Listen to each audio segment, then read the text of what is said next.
क्या आप तैयार हैं एस सिद्धार्थ के अगले कदम के लिए?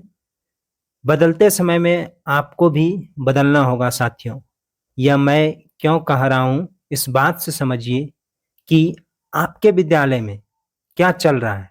यह सारा मैसेज विभाग को जाता है किसी न किसी रूप में। ऊपर ये किसी न किसी रूप में मैसेज उनको भी पहुँचता है कि आपके स्कूल में, आपके विद्यालय में क्या चल रहा है और किस प्रकार का गड़बड़ी चल रहा है। ये आप देखे होंगे कहीं भी, आप डाइट वगैरह में ट्रेनिंग करने गए होंगे, तो उस समय ये चेहरा दिखाइए मिरर की तरह और अटेंडेंस बन जाता है। अब जो है आने वाले समय में बच्चों का भी अटेंडेंस कराया जाएगा। यहाँ देख सकते हैं चेहरे को स्कैन कर बनाई जाएगी हाजिरी। गर्मी छुट्टी के बाद बच्चों का भी बायोमेट्रिक से अटेंडेंस सिद्धार्थ कर रहे हैं और गड़बड़ी को देखते ही ऐसा कदम उठाया गया है। चेतना सत्र हो, मध्याह्न भोजन हो, अंतिम घंटी हो, 3 से 4 बार उनका फोटो ई शिक्षा कोष में सिस्टम डाल करके वैसे बनाया जा सकता है। अभी हाल ही का घटना है कि इसको आप समझिए, हाल ही का घटना है कि इस प्रकार का जो सिस्टम क्यों आ रहा है।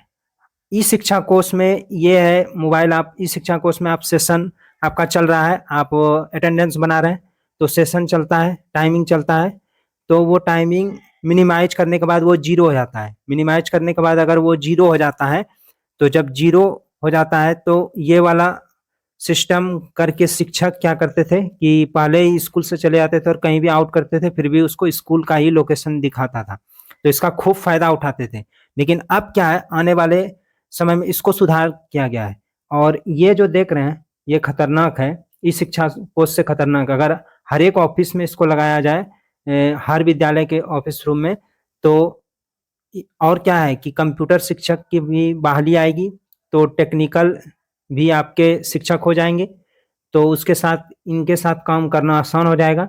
और ये लगाया जाएगा तो आपका 4 बार 5 बार अटेंडेंस हो सकता है और इससे सबसे ज्यादा उन शिक्षकों को नुकसान है जो 10 मिनट बोल करके आधा घंटा 1 घंटा के लिए अपने घर चले गए। 1 2 किलोमीटर 3 किलोमीटर 5 किलोमीटर पे घर की दूरी है, तो आते हैं हम, थोड़ा सा हमको काम है, तो वो नहीं चलेगा ये आने के बाद।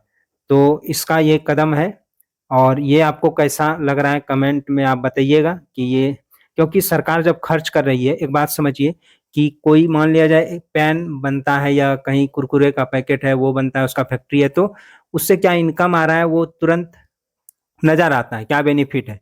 लेकिन शिक्षा पे जब खर्च किया जा रहा है पैसा, शिक्षकों के ऊपर वेतन महीना में दिया जा रहा है, तो इसका क्या रिजल्ट आएगा भविष्य में, इसके लिए अगर पूरा कड़ाई तरीके से, पूरा सिस्टमिक ढंग से काम नहीं किया जाए, तो फिर उसका रिजल्ट देखने को नहीं मिल सकता है।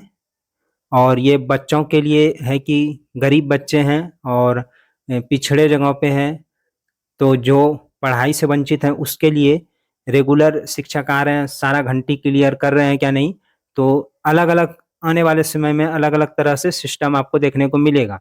कहीं ना कहीं शिक्षकों की ही कमी के कारण इस तरह का ई शिक्षा कोर्स या इस तरह का अटेंडेंस आप देख सकते हैं। क्यों ना, क्योंकि वो जब विद्यालय में सही ढंग से वर्क नहीं करते हैं तो इसका मैसेज ऊपर जाता है और इसी के लिए ये संकेत है कि इस प्रकार का आपको देखने को मिलता है। पहले ई शिक्षा कोर्स में था, जब शुरू में आया था तो वो अटेंडेंस के लिए शुरू में था, फिर अंतिम में आया तो बदलने लगा, सेशन जीरो किया तो करके वो कमी भी दूर कर लिया गया। तो इसी प्रकार है। अब हम विदाई लेते हैं, धन्यवाद।